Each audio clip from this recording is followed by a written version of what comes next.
ဂျပန်နိုင်ငံရဲ့မြောက်ဘက်အစွန်ဆုံးကအာအိုမိုရီစီရင်စုရဲ့နက်ရှိုင်းလာတဲ့တောတောင်တွေကြားမှာတချိန်ကအမှန်တကယ်တည်ရှိခဲ့တဲ့ရွာတစ်ရွာဟာအစအနမကြမ်းမဲနဲ့ပျောက်ကွယ်သွားခဲ့တယ်လို့ဆိုကြပါတယ်။အဲ့ဒီရွာရဲ့နာမည်ကတော့ဆူကီဇာဝါလို့ခေါ်တဲ့ပျောက်ဆုံးနေတဲ့ရွာပဲဖြစ်ပါတယ်။ဒီရွာဟာဂျပန်အစိုးရရဲ့တရားဝင်မှတ်တမ်းတွေမှာလုံးဝဖျောက်ဖျက်ခြင်းခံထားရတယ်လို့ Google Map တွေမှာလည်းဘလို့မှရှာလို့မရအောင်အစအနပျောက်ကွယ်နေပြီးတော့အာဏာပိုင်တွေကိုယ်တိုင်ကဒီရွာရဲ့တည်ရှိမှုကိုတမင်တက်တက်ဖုံးကွယ်ထားတယ်လို့ယူဆတဲ့နေရာတစ်ခုလည်းဖြစ်ပါတယ်။တကယ်တော့ဒီရွာဟာတာမန်ရွာပြက်တစ်ခုမဟုတ်ဘဲနဲ့တချိန်ကကြောက်စရာသမိုင်းအဖြစ်ပြက်တွေကြောင့်လူအများစုကဒီရွာကိုကျိန်စာတင့်နေတဲ့ရွာတစ်ခုအဖြစ်သတ်မှတ်ထားကြပြီးတော့ဂျပန်အစိုးရကိုယ်တိုင်ကလည်းလူသိမခံစေခြင်းတဲ့အကြောင်းအရာတွေကြောင့်မြေပုံပေါ်ကနေအပီးတိုင်ဖျောက်ဖျက်ပစ်လိုက်တာလို့လည်းပြောဆိုလေးရှိကြပါတယ်။ဒေသခံတွေကြားဒဏ္ဍာရီလိုကောလာဟာလာလိုပြောဆိုလေးရှိကြတာကတော့ဒီရွာတွေကိုရောက်သွားတဲ့သူတွေဟာဂျပန်နိုင်ငံထဲမှာမရှိတော့ဘဲနဲ့တခြားကမ္ဘာတစ်ခုဒါမှမဟုတ်လို့ရှင်တခြားအချိန်စက်ကွင်းတစ်ခုတည်းကိုရောက်သွားတယ်ဆိုတဲ့ယုံတန်းစကားတွေပဲဖြစ်ပါတယ်။ဒီနေ့ဗီဒီယိုမှာတော့တညာတဲ့နဲ့လူတွေအကုန်အသက်ခံခဲ့ရတဲ့ဒီရွာရဲ့သွေးပြက်စရာတမိုင်းကြောင်းတွေအပြင်ဒီရွာကိုရှာတွေ့နိုင်မဲ့လှုပ်ဝက်အမှတ်သားတွေနဲ့ဒဏ္ဍာရီရဲ့နောက်ွယ်ကဒီရွာဟာတကယ်ပဲရှိခဲ့တာလားစတဲ့အကြောင်းအရာတွေကိုအသေးစိတ်ပြောပြပေးတော့မှာပဲဖြစ်ပါတယ်။အားလုံးပဲအဆုံးထိနားထောင်ပေးကြပါအောင်ခင်ဗျာ။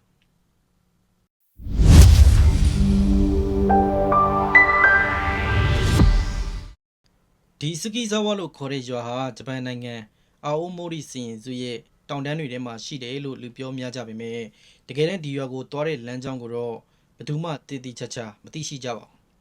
။ဒါဟာဂျပန်အစိုးရကတမင်ဖုံးကွယ်ထားတာလားဒါမှမဟုတ်လို့ရှိရင်တဘာဝလုံးအဖြစ်အပျက်တွေကြောင့်ဒီရွာကိုရှာမတွေ့တာလားဆိုတာကတော့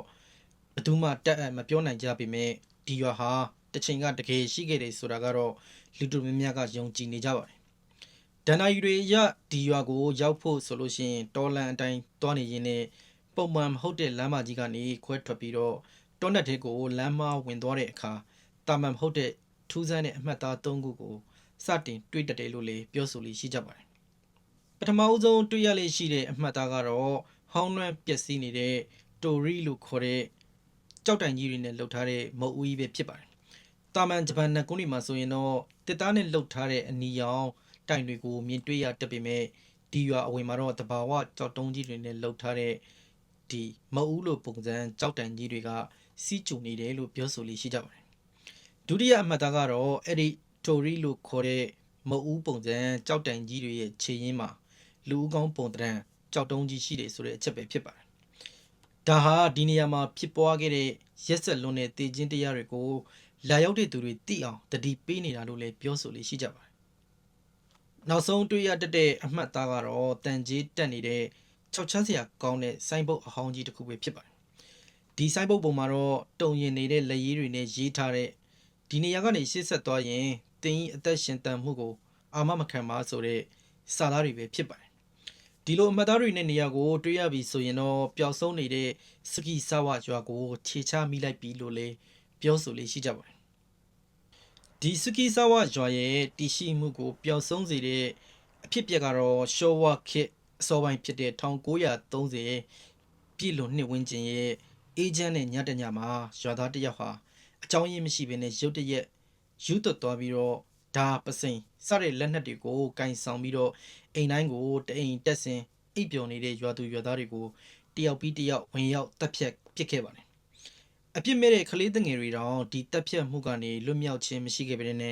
အဲ့ဒီညမှာပဲအရာအလုံးဟာတွေးချောင်းစီးခဲ့တဲ့ငရေကန်အဖြစ်ပြောင်းလဲသွားခဲ့ပါတယ်။နောက်တနေ့မိုးလင်းတဲ့အခါမှာတော့တရွာလုံးမှာအသက်ရှင်ကြံရစ်ခဲ့တဲ့သူတယောက်မှမရှိတော့ဘဲနဲ့တွေးပြက်စရာရွာပြက်ကြီးတစ်ခုသာကြံရစ်ခဲ့တယ်လို့ဆိုကြပါတယ်။လူသက်သမားဟာလည်းဒီလူသက်ပွဲကြီးကိုကျွန်းလွန်ခဲ့ပြီးတဲ့နောက်မှာတော့သူ့ကိုယ်သူလည်းပြန်လဲအဆုံးစီရင်သွားခဲ့တယ်လို့ဆိုကြပါတယ်။ဒီလိုတွေးပြက်စရာအစုလိုက်အပြုံလိုက်တပ်ဖြတ်မှုကြီးဖြစ်ပွားပြီးခဲ့တဲ့နောက်မှာတော့ဂျပန်အစိုးရဟာဒီရွာရဲ့အဖြစ်အပျက်တွေကိုလူတွေကတိမှစိုးရင်တဲ့အတွက်ကြောင့်ဒေသနေရမြေပုံတွေနဲ့တရားဝင်မှတ်တမ်းတွေအားလုံးကနေဒီရွာရဲ့အမှတ်အသားတွေကိုအပီးတိုင်ဖျောက်ဖျက်ပစ်လိုက်ကြပါတယ်။ဒီနေရာမှာရွာမတီရှိခဲ့တယ်လို့မျိုးဒီရွာရဲ့တည်ရှိမှုကိုတမိုင်းအစားအနလုံးဝဖျောက်ခဲ့ကြပါတယ်။ကံကောင်းထောက်မစွာနဲ့ပဲဒီရွာဟာတောင်တန်းတွေရဲ့အလွန်နှက်ဆိုင်တဲ့နေရာမှာရှိတာကြောင့်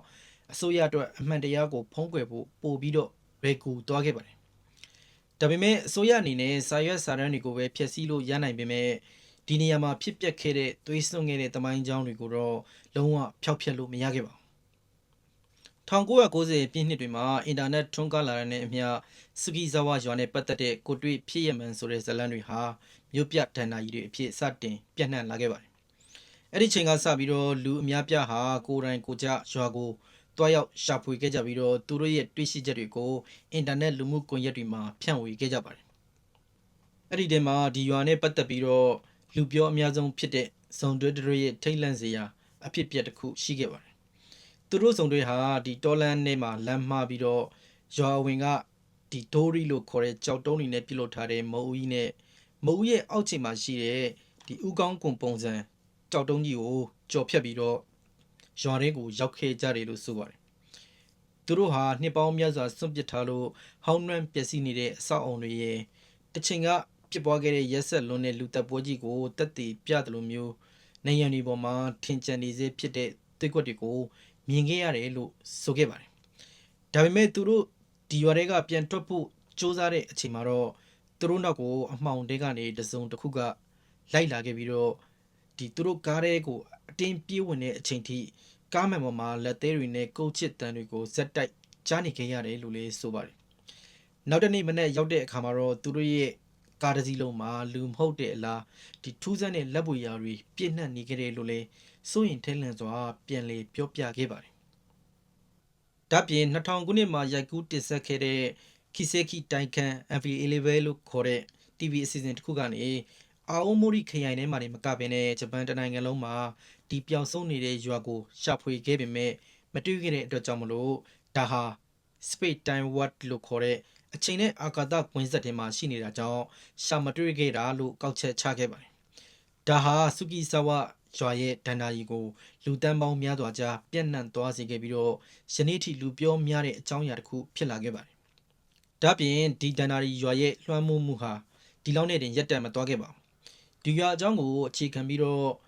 documentary တွေရုပ်ရှင်တွေတင်မကဘဲနဲ့ဒီ manga မျိုးနဲ့ TV အစီအစဉ်များစွာမှာလည်းတက်ခါတလဲလဲဖော်ပြခဲ့ကြပါတယ်။စုကီဇာဝရွာတွေကနေထွက်ပြေးလွတ်မြောက်အောင်စော့ကစားတဲ့ဟော်ရာဂိမ်းတွေတောင်ယနေ့ထက်ထိပေါ်ထွက်နေစေဖြစ်ပါတယ်။အခုချိန်ထိလေလူအများပြားဟာကိုယ်တိုင်တွားရောက်ရှာဖွေထားတဲ့သူတို့ရဲ့တွေ့ရှိချက်တွေကိုဘလော့တွေနဲ့ YouTube ဗီဒီယိုတွေအဖြစ်တင်ဆက်နေကြစေဖြစ်ပြီးတော့အင်တာနက်တွေပေါ်မှာယနေ့အထိလေးလာကြည့်ရှုနိုင်ပါတယ်။ဒါကြောင့်လေဒီစုကီဇာဝရွာဟာမြေပုံပေါ်မှာတကယ်မရှိပေမဲ့ဂျပန်ရဲ့ပေါ့ကာချာနဲ့မြို့ပြဒဏ္ဍာရီတွေထဲမှာတော့အမြဲတမ်းရှင်သန်နေတာပဲဖြစ်ပါတယ်။ဒါပေမဲ့ဒီရွာတကယ်ရှိခဲ့တာလားဆိုတဲ့တမိုင်းကြောင်ဟာ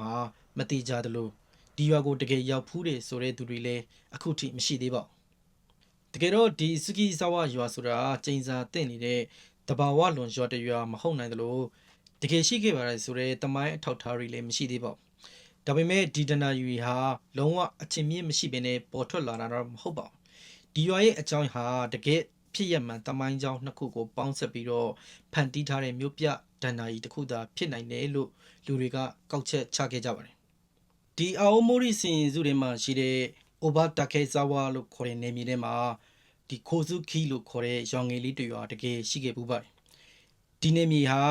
ာဒီစီတာလို့ခေါ်တဲ့အပင်တွေကိုဖျက်ဆီးတဲ့တောင်ကျဆန်းကြောင်းကြောင့်နာမည်ကျော်ကြားတာပဲဖြစ်ပါတယ်။ဒီစီတာလို့ခေါ်တဲ့အပင်တွေကိုဂျပန်လိုစုကီလို့ခေါ်ပြီးတော့ဆန်းကြောင်းကိုတော့ဆာဝါလို့ခေါ်လေးရှိတာကြောင့်လူတွေကစုကီဆာဝါလို့အတန်အတွက်စင်တူခေါ်ခဲ့ကြရကနေပြီးတော့ဒီနာမည်စတင်လာတာလို့ယူဆလေးရှိကြပါတယ်။ဒါပေမဲ့ဒီရွာဟာတက်ဖြတ်မှုကြောင့်ပျက်စီးသွားတာမဟုတ်ဘဲနဲ့လမ်းပန်းဆက်သွယ်ရေးခက်ခဲတဲ့အတွက်ကြောင့်မလို့လူသူကင်းမဲ့ပြီးတော့စွန့်ပစ်ခံလိုက်ရတာပဲဖြစ်ပါတယ်။ဒါပြင်ဒီစုကီဇာဝရွာဒဏ္ဍာရီတွေ